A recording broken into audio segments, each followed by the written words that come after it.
یہ جو کل انڈیا نے رات کی تاریکی میں انوسنٹ بچوں پر، مسجدوں پر اور سویلینز کے اوپر اٹیک کیا ہے، یہ اس سے ثابت کرنا چاہ رہے تھے اپنی پاور.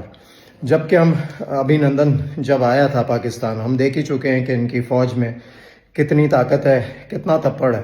تو ان کو یہ اندازہ ہی نہیں تھا کہ پاکستان فورسز جو ہیں اتنی الرٹ ہیں کہ ودن منٹس جو ہیں ان کے 5 جہاز گرا دیے گئے.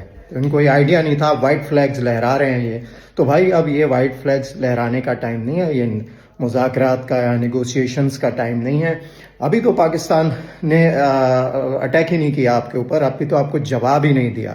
تو جو ابھینندن صاحب جب آئے تھے آپ کے یہاں، تو اس سے ہمیں آئیڈیا ہو گیا تھا کہ آپ کی جو آرمڈ فورسز ہیں اس میں کتنا تپڑ ہے، کہ وہ کیا مطلب کتنی کریج ہے. یہ جو جنگیں ہوتی ہیں نا، یہ جذبوں سے لڑی جاتی ہیں، کریج سے لڑی جاتی ہیں، جو کہ بالکل دور دور تک نہیں ہے انڈین فورسز میں یا ان کے جتنے بھی جوان ہیں.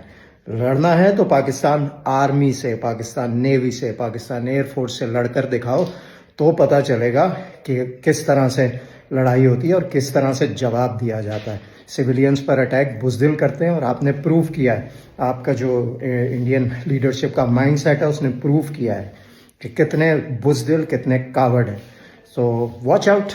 ابھی تو پاکستان نے آپ کو جواب نہیں دیا. جب جواب ملے گا تو پھر آپ خود آ رہے ہوں گے وائٹ فلیگز لے کر پاکستان. تو ہلکا مت لینا بھائی پاکستان کو اور پاکستانیوں کو. ایسا جب معاملہ آتا ہے نا، ملک کی بات آتی ہے، تو سب یونائٹ ہو جاتے ہیں. یہ یاد رکھنا کہ آپ لوگوں کی طرح بزدل نہیں ہے کہ سب اپنے اپنے بلوں میں چھپ جائیں گے. آپ لوگ صرف فلموں میں ہیرو بنا سکتے ہو. اصل ہیرو دیکھنے تو آؤ پھر ہماری پاکستان فورسز سے لڑ کے دکھاؤ.